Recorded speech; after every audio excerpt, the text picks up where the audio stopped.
Welcome to the deep dive. Today, we're really digging into something quite fascinating, actually.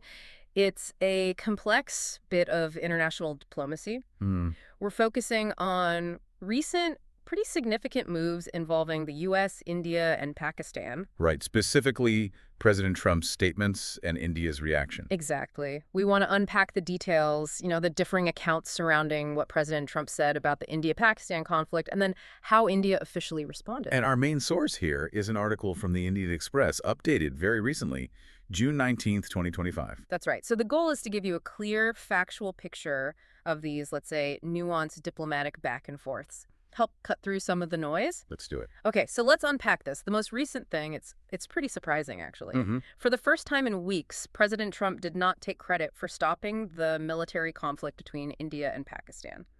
That's a big shift. Yeah, it really is. His revised statement now, according to the report, is that two very smart leaders from India and Pakistan decided not to continue the conflict. So they decided not, I stopped it. Precisely. That shift in attribution is, well, it's the key detail here, isn't it? A move away from him claiming personal credit. Okay, so let's get the context right. If he's saying they decided, when did India and Pakistan actually decide to stop? When did hostilities cease, according to the article? The article puts that date at May 10th. That's when the decision to stop the conflict and cease hostilities was apparently made. May 10th. Right. Right. So that makes his previous claims even more interesting. Absolutely. Because for weeks before this latest statement, he'd been saying quite repeatedly that he brokered a deal. Yeah, I remember that. He helped settle the tension. Wasn't that the phrase? That was part of it. And he even tied it to potential trade deals, saying America would do a lot of trade with both countries if they stopped fighting. Quite the incentive he was dangling there. Mm-hmm. So this new version is definitely a departure from that very assertive narrative he was pushing. And where did he make these latest remarks? What was the setting? This was after he hosted Pakistan's Chief of Army Staff, Asim Munir, for lunch at the White House this past Wednesday. Hosting Pakistan's army chief. Okay. Yes, and he apparently addressed Munir directly. The quote is pretty striking. "The reason I had him here, I want to thank him for not going into the war, ending the war." Wow. Direct thanks to Munir for ending the war. Very clear commendation, yeah. Publicly thanking him for de-escalation. It fits a certain narrative of partnership, perhaps? But it wasn't just about Pakistan, right? He brought India into it, too. He did. He mentioned Prime Minister Modi in, the same breath almost. He said, "I want to thank, as you know, Prime Minister Modi just left a little while ago, and we're working on a trade deal with India. We're working on a trade deal with Pakistan." Linking the thanks, the leaders, and the trade deals all together. Exactly. And he elaborated a bit, praising both. He said, "I was with Modi a few weeks ago. He was here, actually, but now we speak to him. And I'm so happy that two very smart people, decided not to keep going with that war. That could have been a nuclear war." So, praising them jointly now for being smart people who decided to stop and raising the stakes by mentioning nuclear war. Right. It's almost like he's framing himself as maybe having created the conditions for peace rather than directly, brokering the specific cessation deal himself this time. A subtle shift. Okay, now here's where it gets really interesting, I think.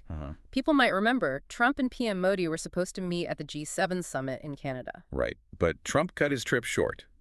The Israel-Iran situation flared up. Exactly. But, crucially, before Modi left Canada, he had a phone call with Trump, a 35-minute call. Okay, yeah, I recall that being reported. So, given everything Trump had been saying, both then and now, what's India's side of that conversation? What did they say happened on that call? And this is where we get the direct contradiction from India. And it's pretty unambiguous. Yeah. According to a video statement from India's Foreign Secretary, Vikram Misri, he's their top diplomat, he stated that PM Modi told Trump on that call, quite clearly, Yes. that at no point during what India termed Operation Sindoor, that was their military response during that tense period, at no point was there any discussion at any level about an India-U.S. trade deal or any proposal for U.S. mediation between India and Pakistan. Wow, okay, so that's a flat denial on both the trade deal link and the mediation offer. A very strong, very public denial from the highest diplomatic levels in India. Yeah. It cuts off both of Trump's previous angles, the trade incentive, and the idea of U.S. intervention or mediation. And this denial, this rejection of mediation, it's not just about this specific incident, is it? This is like a core Indian policy. Absolutely. It's fundamental. As Foreign Secretary Misri reiterated, PM Modi made India's position crystal clear on that call. India will never accept third-party mediation, especially concerning Pakistan. And he mentioned political consensus on this in India. Complete political consensus, yes. It's a non-negotiable point for them. Accepting mediation, particularly from a major power like the U.S., would imply the issue isn't purely bilateral. Which goes against their long-standing position on, say, Kashmir. Exactly. Yeah. It touches on core sovereignty issues for India. They see disputes with Pakistan as something to be resolved strictly between New Delhi and Islamabad without outside interference legitimizing other claims or perspectives. So this isn't just correcting the record on a phone call. It's India drawing a very firm line in the sand, reaffirming a bedrock principle. Precisely.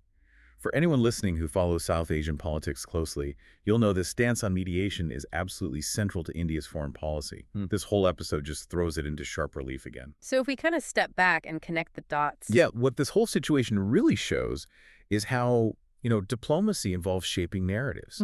Different players tell the story differently. Right. Trump shifts his story, maybe for domestic reasons, maybe to project a certain image, moving from I did it to they did it and I helped create the environment. And India, meanwhile, isn't just correcting facts.